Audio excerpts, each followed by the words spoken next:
태초에 하나님께서 하나님 형상을 따라 지음받은 사람에게 사명을 주세요. 말씀으로 창조한 모든 피조물들을 다스리고 정복하고 생육하고 번성하고 땅에 충만하게 하는 사명이었습니다.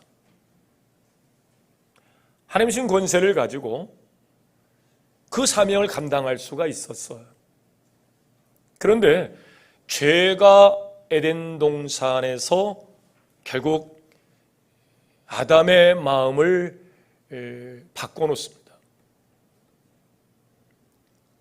죄가 아담에게 들어오면서 하나님께로부터 오는 권세가 차단되는 거예요.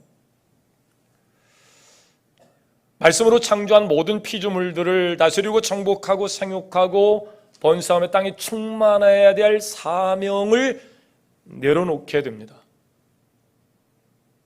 죄가 들어오는 순간 하나님 형상을 따라 창조된 사람에게 주신 사명이 어그러집니다. 결국 사명을 감당할 수 없는 자가 되고 말아요. 하나님 그러나 아브라함을 시작으로 해서 이스라엘을 세워서 열방을 구원하려는 구원 계획을 세웁니다. 그리고 아브라함에게 다가갔습니다. 그리고 그를 일으킵니다. 그렇게 시작된 이스라엘 역사는 하나님께서 그 백성이 주신 사명을 채 감당 못한 채 그만 죄악의 역사로 끝이 나고 말아요. 하나님은 여기서 중단하지 않으십니다. 누군가는 피 흘려 죽어야 그 피 흘림으로 죄 사함이 있는데 하나님을 신뢰하는 마음이 없는 그들의 종교적 의식은 아무런 의미가 없는 거예요. 누군가 피 흘려 죽어야 할 그 죄사함의 현장에 내가 죽어야 되겠다고 오신 사건이 바로 2000년 전 이 땅에 오신 예수 그리스도의 십자가 사건인 것을 믿으시길 바랍니다. 그렇게 하나님은 피 흘려 죽으심으로 인류의 죄의 문제를 단번에 해결을 하세요. 그리고 성령을 보내셔서 우리 연약함과 부족함을 채우시면서 생명을 구원하는 사명을 또 우리에게 주십니다. 이게 두 번째 사명이에요. 하나님 형상을 따라 창조된 사람에게 에덴 동산에 주셨던 사명, 다스리고 정복하고 생육하고 번성하고 땅이 충만하게 할 수 있는 그런 사명. 그 사명이 죄로 어두워지니까 권세는 끊어지고 사명은 내려놓고, 그러나 하나님 끝내 세상을 이처럼 사랑하셔서 독생자를 주심으로 죄의 문제를 해결하시고 우리를 구원하신 이후에 구원받지 못한 자의 구원을 위하여 사명을 주시는데, 따라합시다. 전도. 전도가 두 번째 사명입니다. 전도하지 않으면 죽을 영혼을 방치하는 것과 명령에 순종하지 않는 것이기 때문에 화가 있죠. 에덴에서 누군가는 그들을 땅에 충만하게 할 수 있는 일들로 에덴을 가꿔야 하는 에덴지기가 있어야 되는데, 그 동산지기가 사명을 감당 못함으로 아름다운 소산물을 내던 것들은 가시 원공키를 낼 수밖에 없었습니다. 누군가 생명 구원을 위하여 일해야 되는데 사명을 내려놓고 죄에 빠져서 하나님 주신 권세를 잃어버리게 되면 그것은 화가 될 수밖에 없어요. 하나님은 우리에게 전도를 통해서 사명을 감당하는 전도자에게는 또 선지자가 받을 상을 약속하시면서 마땅히 해야 될, 구원받은 자가 생명을 얻었으니 마땅히 해야 할 일임에도 불구하고 선지자의 상급을 앞에 놓고 우리에게 권면하고 계세요. 오늘 본문을 보세요. 2절 말씀입니다. 이 2절 말씀을 나누기 전에 1절 말씀 후반절 말씀을 먼저 읽고 2절 말씀을 여러분 읽으셔야 됩니다. 그의 나라를 두고 엄히 명하노니, 그래 놓고 2절입니다. 시작.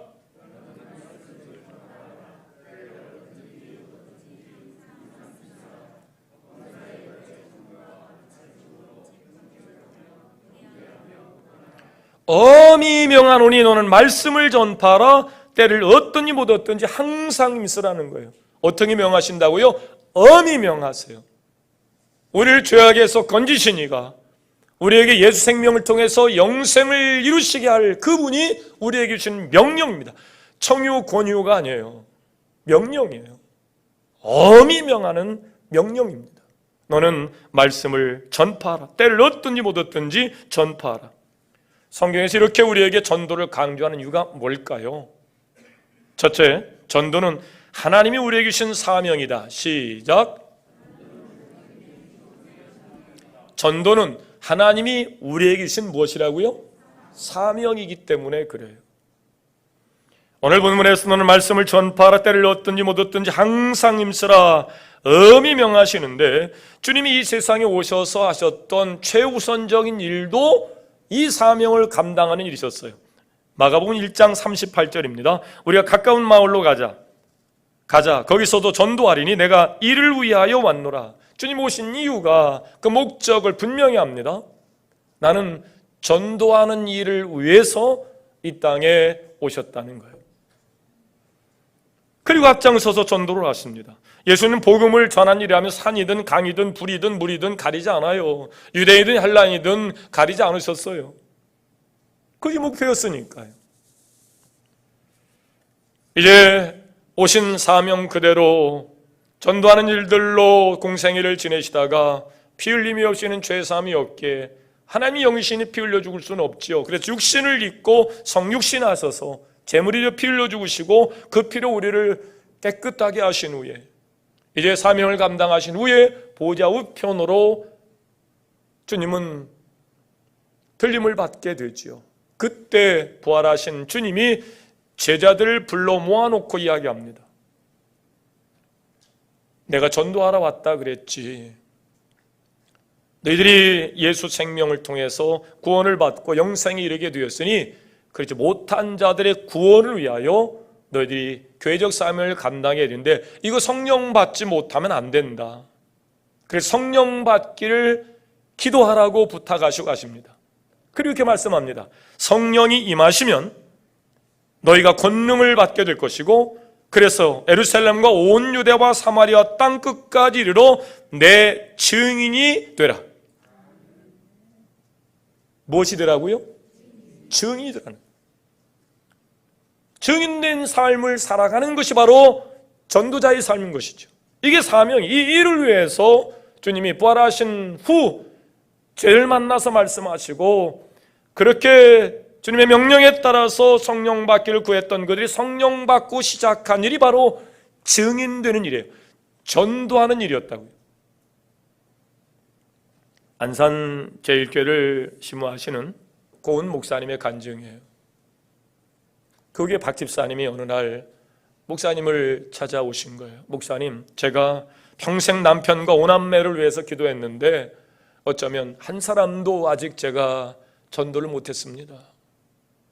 우리 애가 이번 결혼을 하는데 혹시 예배당에서 결혼식을 하면 그 녀석들이 예수를 믿을까 싶어 목사님 주례 좀 해주세요. 그리고 주례를 부탁하더랍니다. 그래서 그 목사님도 그래 가족 구원을 위해서 함께 기도합시다. 저도 전도하며 건면하겠습니다. 결혼식이 토요일 11시예요. 근데 토요일 날 아침 7시에 급한 전화가 온 겁니다. 전화를 받는데 놀라운 일이에요. 자기 주례를 부탁했던 그 박 집사님이 돌아가신 거예요. 집안이 난리가 났습니다. 전쟁터입니다. 울음바다로 바뀌었어요. 그날 아침 7시에 그 박 집사님이 연탄가스 중독이 된 채 발견됐고 이 보고를 받은 목사님이 얼마나 또 마음이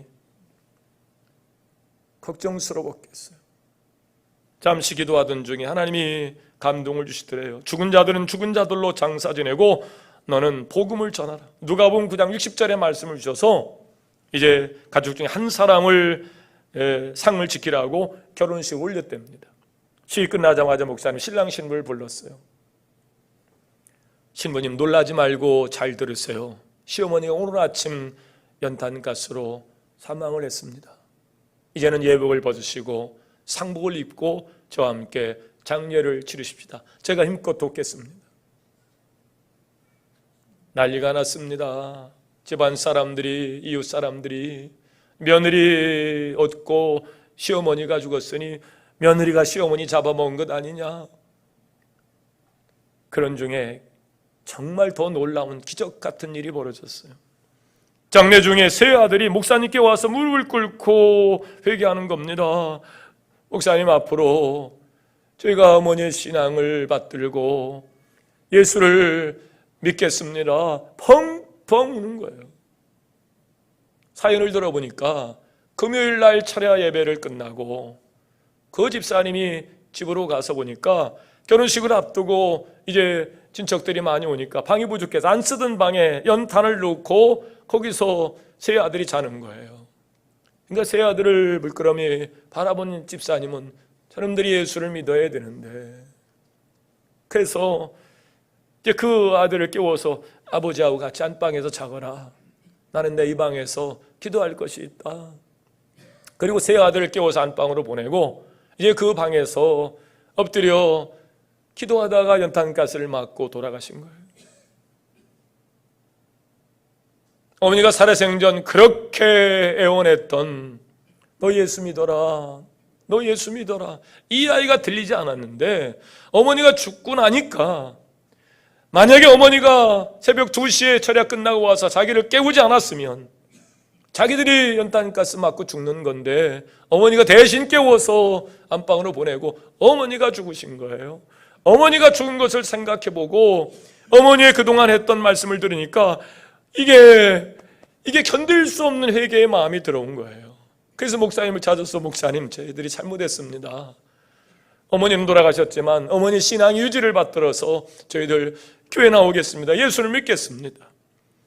그 죽음이 계획된 죽음은 아닐지라도 어머니는 자기의 생명을 내놓고라도 자식들을 살리고 싶은 것이고 자신의 생명을 끊어서라도 자식들을 천국에 보내고 싶은 것이 그 어머니의 간절한 마음이었단 말이죠.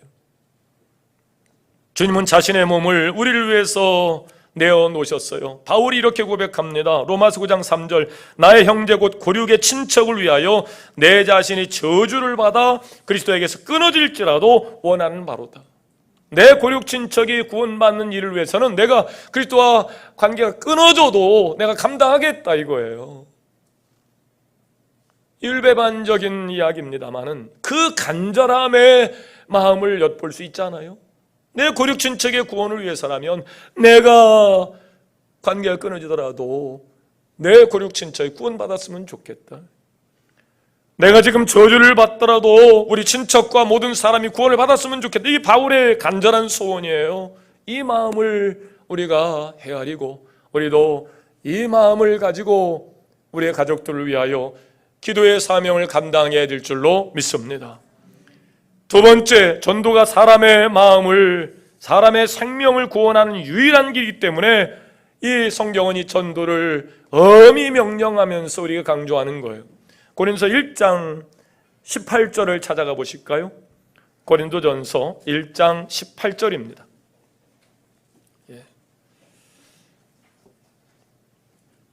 찾으시는 대로 아멘. 고린도전서 1장 18절 찾으셨으면 아멘. 합독합니다. 시작. 십자가의 도가 멸망하는 자들에게는 미련한 것이요 구원을 받는 우리에게는 하나님의 능력이라. 십자가의 도가 멸망하는 사람들에게는 아주 미련해요. 저 뭐하는 짓이요, 이런 얘기죠. 어저께도 토요전도팀이 이제 전도를 나갑니다. 일이 있는데 토요전도팀을 영원하기 위해서 제가 또 참여를 했어요. 그래서 앞서서 이제 막 가다 보니까 이 프로지오 후문에 놀이터에 아이들이 4명이 있더라고요. 초등학생들이에요. 그냥 아내하고 저 제일 맨 먼저 가서 이제 너희들 이거 마스크인데 가질래 했더니 저희들 마스크 필요 없어요. 부모님들 갔다 오면 어때? 집에 장도 있어요? 그래? 그런 중에 벤치에 노 부부가 이렇게 계세요. 누군가 이제 저기 사람이 있다 그래서 아내가 이제 가서 초청장과 함께 마스크를 전달하니까 저기 계신 분이 목사님이시냐고. 그렇다고. 그러면 사모님이시네요. 그렇다고. 우리 교회에 대한 호감을 가지고 저도 곧 이제 교회 나갈 겁니다. 그러더라는 거예요. 그런 중에 제가 이제 아이들하고 얘기를 하던 중에 어느 한 분이 내려오시더라고요. 그래서 이제 이거 마스크인데요, 우리 초청장과에 담았는데 이거 받으시죠 했더니 마스크를 왜 나눠주시는데요? 그래서 내가 아니 코로나 시대에 마스크 없이 살 수 없잖아요. 그래서 마스크 이거 아주 비싸고 좋은 건데 교회 행사와 함께 초청장을 담아 드리는 겁니다. 우리는요 집에요 마스크 많이 있어요. 그러고 그냥 가는. 그랬더니 옆에 초등학교 3학년 애들이 이렇게 보던 한 애가 많이 어려우시겠어요 저보고.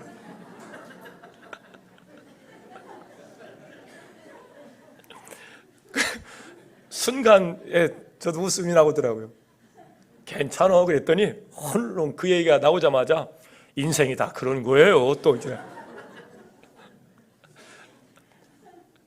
제가 아주 넘어지는 줄 알았어요. 제가 어저께. 그랬더니 그 옆에 있는 애가 너 야 많이 컸다. 인생도 알고. 걔네들이 생각할 때도 이게 한 녀석은 저하고 같은 3사라인 사는 애예요. 저 이제 엘리베이터에서 왔다 갔다 보고.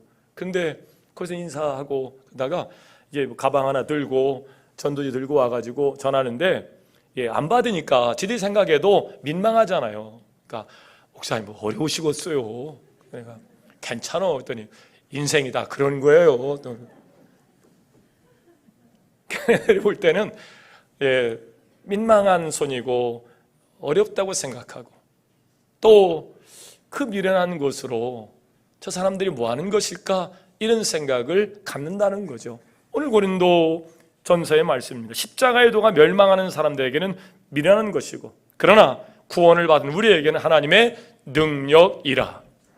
우리는 그 능력으로 구원받은 자예요. 우리도 예수 믿기 전에 그게 미련한 방법이라고 생각을 했거든요. 근데 그게 능력이 되는 거예요. 우리가 하나님 앞에 영광을 돌리면 하나님 우리에게 능력을 더하시는 줄로 믿습니다. 하나님의 명령을 따라 움직이는 것이 하나님 앞에 영광을 돌리는 것이고 그때 하나님 우리에게 능력을 주시는 거예요. 그렇습니다. 아무것도 아닐 같아요. 그러나 이런 전도가 생명 구원한 일들이 우리가 구석구석 부서 무서 기관에 이 운동이 생길 적마다 우리 교회는 능력의 교회로 바뀌는 줄 믿으시길 바랍니다. 아무것도 아닐 같아요. 군대처럼 조직 정비하고 거기에 무기를 사들이고 거기에 예산을 세우고 그렇지 않습니다. 아주 미련한 방법인 것 같습니다. 근데 그 미련한 방법이 우리에게 능력이 된다는 거예요. 그렇습니다. 그리고 이제 전도지를 들고 아내랑 가는 곳으로 저쪽 이제 그 버스 정류장의 사거리로 갔어요. 그래서 새로 아파트에 이제 부동산이 이거 잘하잖아요. 소문 잘하잖아요. 그래서 부동산 중심으로 해서 아주 새로운 아파트 단지까지 쭉 이제 한 바퀴 돌고 오는데 신호를 받고 있는데 저하고 키가 비슷한 청년 하나가 딱 섰어요. 그래서 이제 둘이가 신호 보고 서 있으니까요. 얼마나 좋아요. 이거 마스크 한 장 쓰시겠어요? 우리 교회 행사가 있어서 초대장이 있는데 받으세요 했더니 목사님이시죠? 그러는 거예요. 어떻게 하셨어요? 했더니 제가 수원이 집인데 전철을 타고 주정역에 딱 내렸더니 여기에 나오자마자 우리 임마누엘교회 전도팀이 딱 맞이하는데 아기를 데리고 나오셨다는 거예요. 조그만 아기를 들고 나와가지고 이 전도지를 돌리는데 자기 마음에 말할 수 없는 감동이 오더라는 거예요. 자기는 수원에 사는 축복교회 교인이래. 근데 우리는 코로나 때문에 엄두도 못 내고 있는데 아이를 데리고 나온 어느 분이 전도지를 주는데 마음이 막 감동이 생기더래요. 그래서 목사님 저희도 가서 시작해야 될 것 같습니다. 그래서 그럼요. 두려움은요 사단으로부터 오는 것인데 결국 우리가 아무것도 안 하면 아무것도 일어나지 않는데 사단의 문화입니다. 이걸 극복하는 것이 우리 크리스찬의 문화지요. 우리 집사님 만나셨나 보네요. 그런가 보라고 거기 이제 초청장에 제 얼굴이 하나 이렇게 나와 있잖아요. 그걸 보고 목사님이시죠? 그래. 아마 우리 전도지를 돌리면서 때를 얻든지 못 얻든지 전파하는 사명으로 비록 결신을 못했다 할지라도 임마누엘께 초대는 못 왔다 할지라도 그 광경을 본 사람이 마음에 큰 감동을 받고 또 마음에 다짐하고 고백하면서 전도인으로 서겠다는 아름다운 고백을 한 것은 하나님 앞에 영광을 돌리는 일들이고 하나님이 기뻐하신 일인 줄로 믿습니다. 우리가 전도하다 보면 망신을 당하기도 하고 핍박을 당하기도 해요. 그럴 때마다 전도에 그냥 어떤 은사를 붙여줘서 모세의 지팡이 이런 것 좀 들려줘가지고 눈을 막 크게 뜬 사람은 그냥 확 하면 눈이 감겨진다든지 뭐 갑자기 막 마른 하늘에 날벼락이 친다든지 뭐 이런 것 좀 있으면, 그런 권세와 능력이 있으면 금방 사람들이 좀 말을 귀담아 들을 텐데 이런 생각을 저만 하는구나, 그런 생각이 있죠. 그런데요, 전도에는 신기한 방법으로 하세요. 물론 기적이 마음을 여는 도구가 될 수 있습니다만, 그러나 그것으로 사람들이 전도되지는 않아요. 사람을 변화시키는 것은 성령인 것을 믿으시길 바랍니다. 그래서 예수님이 쟤들 모아놓고 야, 전도 나가, 내가 능력 하나씩 줄게, 가서 모세의 지팡이 하나씩 들려줄 테니까 가서 해봐, 그러지 않으셨어요. 성령이 임하시면, 성령이 임하시도록 기도해라. 이 기도를 통한 성령의 역사가 전도의 가장 강력한 무기인 것을 믿으시길 바랍니다. 성령을 구하시는 거예요. 그래서 전도할 때 우리가 늘 기도하고 나가죠. 왜? 성령이 역사하도록. 전도하다가 거절당하는 것 왜 두려움이 없겠어요? 창피하기도 하고 민망하기도 하고 좀 쑥스럽기도 하고 그렇죠. 그러나 내가 거절당하는 것이 아니고 성령이 거절당하는 것이에요. 예수님은요 굉장히 찬바람나게 말씀을 하세요. 누구든지 너희를 영접하지 아니하거든, 너희 말을 듣지 아니하거든 그 집에나 성에서 나가 너희 발에 먼지를 떨어버리래. 간절함은 있습니다. 안타까움이 있습니다. 포기하고 싶은 생각은 없어요. 그러나 비굴하게 하지 말라는 거예요. 너희를 거절함이 아니고 하나님을 거절하는 거기 때문에 아예 먼지까지 털어버리라 이거예요. 전도하다 보면 준비된 영혼이 있어요. 정말 생각지 않은 곳에서 저도 좀 말씀해 주세요, 저도 좀 데려가 주세요. 할렐루야. 이 일들을 경험하면요 막 머리카락이 씁니다. 이건 하나님이 하시는 일이다. 그 전도에 미련한 방법으로 가치관이 세계관이 달라요. 유물론적 사고관에 의해서 영적인 사실을 알지도 못하는 사람인 듯한데 어느 순간 따라와서 나도 좀 교회 갈 수 없냐고. 이건 하나님이 하시는 일이에요.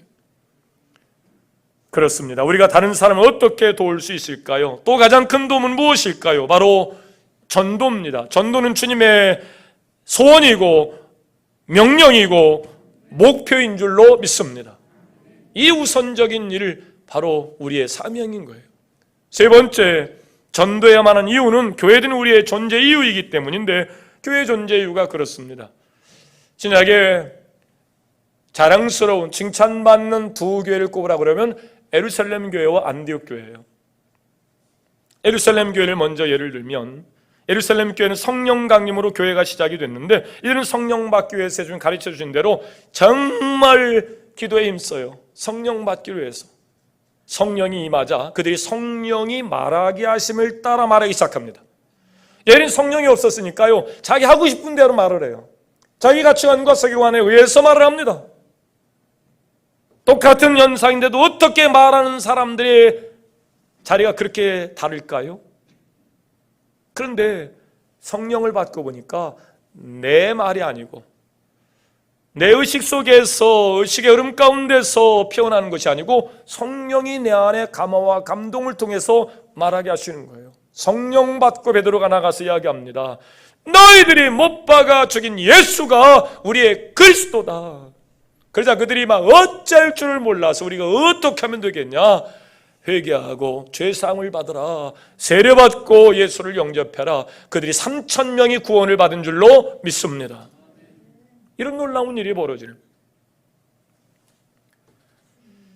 예루살렘 교회가 주목받는 이유는 바로 예수님으로 직접 배운 제자들과 성령 충만한 성들이 있었기 때문에 그 교회의 최우선 과제는 바로 성령의 인도하심을 따라 성령의 말하게 하심을 따라 전도하는 일이었어요. 예루살렘 교회 최우선 일이었습니다. 그러자 하나님께서 그 교회의 하늘문을 여시고 하나님의 놀라운 섭리 안에서 구원받을 자가 날마다 더하게 된 줄로 믿으시길 바랍니다. 이게 예루살렘 교회예요. 두 번째는 안디옥 교회입니다. 예루살렘의 헤롯의 핍박으로 많은 사람이 순교하며 그 핍박을 견디지 못해서 각 처소로 옮겨가게 됩니다. 안디옥으로 간 사람들이 그곳에서 복음을 전합니다. 그리고 예수를 영접한 사람들과 함께 교회를 세워요. 그때 이 예루살렘에서 바나바를 그 교회 담임자로 파송을 합니다. 바나바는 평신도 출신이에요. 한계가 있어요. 그래서 성령 충만하고 율법의 최후의 학문적 견해를 가지고 있는 바울을 불러서 1년 동안 공동 목회를 교회가 잘 섭니다. 아주 든든하게 서요. 그때 하나님께 성령의 감동으로 그 교회 구성원들에게 금식을 시키고 이런 감동을 줍니다. 복음을 전해야 할 선교적 과제로 사명을 줍니다. 누가 나를 위하여 갈고. 그때 그 공동체는 하나님 주신 감동대로 그 교회 담임 목사인 바나바와 부흥 강사인 바울을 선교사로 파송을 해요. 우리 같으면 내가 개척해가지고 이제 고생할 만큼 했고 이제 겨우 고생 면해서 이제는 좀 편안한 삶을 살 만큼 했는데 나보고 또 가라고요? 나 못 갑니다. 이게 요즘 지도자들의 마음이 아닐까 싶어요. 그런데 감리교는요, 감독 정치거든요. 감독 파송제거든요. 부목사, 교회 상황이 어때? 이제 교회가 안정이 되고요. 교회가 정말 좋은 교인들이 많이 세워져서 교회가 교회적 사명을 감당합니다. 그럼 이삿짐 싸. 이게 감리교의 목사들이에요. 그리고 교회가 없는 곳에, 교회가 약한 곳에 파송을 합니다. 감리교의 장로는요, 교회 장로가 아니에요. 지방에서 파송하는 겁니다. 김 장로님, 교회 좀 어때요? 교회가 평안히 든든히 잘 서가요. 그러면 같은 구역에 다른 교회 가서 좀 섬기세요. 그 교회가 좀 너무 약해요. 알겠습니다. 그리고 파송받아 가는 장로가 감리교 장로예요. 근데 그 제도가 어느 순간 그냥 유명무실해져 버렸어요. 가라고도 안 갑니다. 싸우면서 안 갑니다. 내가 여기 와서 얼만큼 고생했는데 나보고 또 어딜 가라는 거야. 대항합니다. 저항합니다. 이게 감리교의 변형된 잘못된 모습이에요. 근데 안디옥 교회 와서 그래 교회가 든든히 서자 담임 목사와 부흥사를 선교사로 보내고 그들이 십시일반 선교 예물로 그들 후원합니다. 할렐루야. 이게 하나님 주신 사명을 감당했던 아름다운 교회 안디옥 교회의 모습이에요. 전도는 제일 시급한 일이기 때문에 예루살렘 교회든 안디옥 교회든 교회가 교회적 사명을 감당할 때 주력했던 일들이 바로 선교하는 일이었습니다. 우리는 오직 교회의 최우선 순위가 전도임을 알고 엄히 명하시는 오늘 하나님의 말씀을 따라서 교회의 전제 이유를, 전제 목적을 영혼 구원에 둬야 될 줄로 믿습니다. 그것이 최우선적인 우리가 따라가야 할 일입니다. 이제 마지막으로 성도의 존재 이유를 한번 살펴볼까요? 하나님이 우리를 왜 구원하셨을까? 왜 죄악 속에 그냥 내버리면 지옥 갈 우리를 죄에서 건지셔서 천국 가게 하실까? 우리 어머니 보니까 90년 동안 물론 시집 오셔서 할머니와 함께 교회를 나가셨지만 인생 절반을 구원을 위하여 그렇게 준비하시더니 마지막 임종하는 그 모습을 보면서 아들된 저희들은, 자녀된 저희들은 더 확신합니다.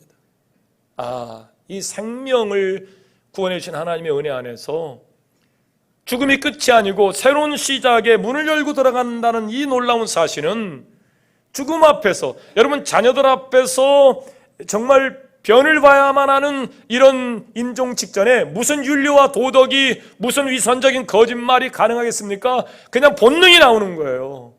그런데 그 본능이 무의식 중에 계신 분이 주여 주여 그러면 이 주여라는 주님에 대한 경외감 속에서 무의식에 마지막 임종에 호흡을 하면서 주여 그러면 다시 자세를 가다듬고, 이게 놀라운 일들을 경험하면서 그 스라의 후손들을 정순주까지 다시 온매매수를 다시 하고, 야 우리 신앙생활 정말 다시 잘해야 되겠다. 우리를 왜 구원하셨을까? 주님은 왜 나를 예수 믿게 하시고 지금까지 살게 하셨을까? 천국이 목적이라면 너 예수 영접해서 천국 가 보낼 것 아니에요. 근데 왜 우리가 예수를 영접한 이후에, 구원받은 이후에 하나님 교회적 사명을 감당하게 하실까? 바로 사명인 줄 믿으시길 바랍니다. 바로 이 전도의 사명을 감당하라고 하나님께서 이렇게 예수 생명 붙잡고 살도록 하게 하시는 거예요.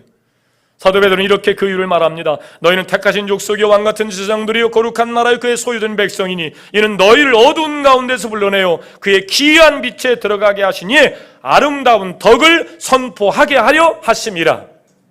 이 일을 위해서 하나님께서 우리에게 생명을 주셔서 그 생명을 연장시키면서 살게 하신다는 거예요. 아름다운 덕을 선포하려. 예수가 어떻게 우리를 구원하셨는지, 지옥 갈 자를 어떻게 살려냈는지 이 아름다운 덕을 선포하려고 교회된 사명을 감당하라고 우리의 생명을 유지하고 보존하신다는 거예요. 이제 우리는 결단해야 합니다. 우리는 사명이 있습니다. 가정이나 직장이나 또는 이웃들에게, 그리고 교회에서 내가 해야 할 일들, 그 일을 하지 않으면 에덴 동산이 쑥대밭이 되듯이 교회가 그 교회적 사명을 위하여 하나님께서 우리를 교회로 세우셨는데 그가 사명을 감당 안 하면 교회가 쑥대밭이 됩니다. 유명무실한 기관이 되고 말아요. 우리 모두에게 분명 사명이 있습니다. 우리가 이 땅에 사는 것은 그냥 사는 것이 아닙니다. 세상에 두 부류의 사람이 있대요. 사명을 아는 자와 사명을 모르는 자. 우리는 분명 사명을 아는 자입니다. 우리 옆 사람한테 물어봅시다. 사명 아시오? 사명 아시오? 예, 아시면 끄떡끄떡 좀 해봐요. 예, 우리는 사명을 모르는 자로 어리석은 세월을 보낼 수 없습니다. 사명을 아는 자가 분명합니다. 오늘날 내가 존재하는 이유는 사명을 감당하기 위해서지요. 그 사명은 전도입니다. 또 그 사명은 마땅히 해야 할 일입니다. 다시 본문으로 가셔서 2절 말씀을 다시 봉독하고 오늘 말씀을 마치려 합니다. 너는 말씀을 전파하라. 때를 얻든지 못 얻든지 항상 힘쓰라. 화평방송 구독, 좋아요 부탁드립니다. 감사합니다.